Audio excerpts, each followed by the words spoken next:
Okay, well, welcome to Furry Friday. I'm sitting here with the lovely Maya and the exquisite Laura.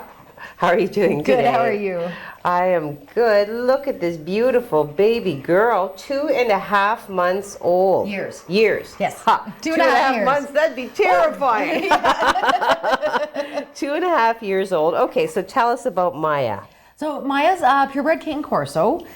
She was brought to the shelter by her family who needed to rehome her. They had a bit of a change in the household structure with a toddler coming into the home. Okay. And she has slight anxiety, so they were nervous with a dog her size with the toddler, which I understand. You know, things like that happen. Yeah.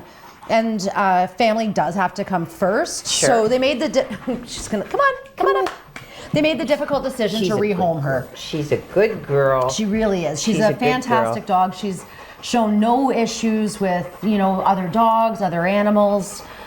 Just with the knowing that she was a little bit anxious with a little one that size, we obviously wouldn't place her in a home with. Well, I think that's you hear about that. That's not uncommon. If an animal has no familiarity with a small human, and they can be unpredictable. Yes, they can.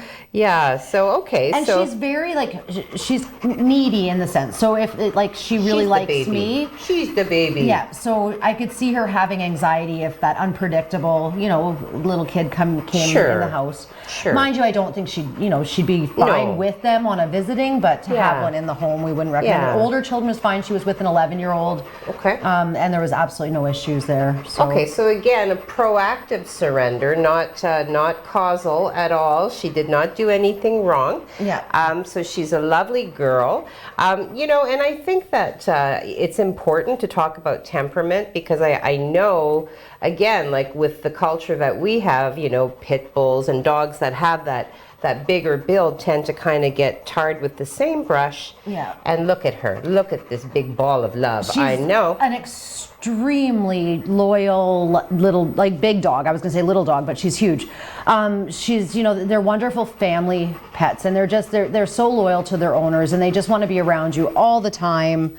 They have a tendency to be lazy, even though she's giant. They do have a tendency to be a bit on the lazy side, just want to be around their people. They're a lovely breed. They really are. She's shown absolutely no aggression towards toys, food, other dogs, cats, nothing. She just wants to be a lap dog.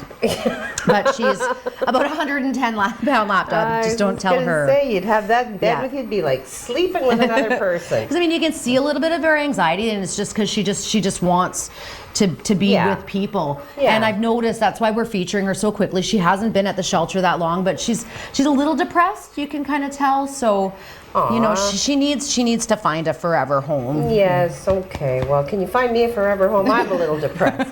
No, just kidding. Okay, so as always, the reminder that the Humane Society in this moment is not open to in-person visits, so you will need to submit an application in advance. You would then be contacted to have your first meeting with your potential new love. Also want to remind everybody that the walk is tomorrow. And I wanted, when I posted the article last week about the walk, I wanted to get some pictures of some of the animals in their costumes, but I couldn't find any. So hopefully this year I'll be able to do an article post-event, and we can see some of the cute costumes, but definitely do go and check that out. There's information on the Humane Society website. I wrote an article last week. I will provide more information today when I do post the article about Maya. Oh, and with the dog walk, you don't have to pre-register. You can register on site. So you can just show up there at the Roberta Bondar Pavilion and register when you arrive. Lovely girl, lovely girl. So you can pick up your application in person at 962 Second Line East. It's only taken as many episodes of this as we've run for me to get that right. Or, as always, I will post the article this afternoon with links directly to their website where you can obtain the adoption application.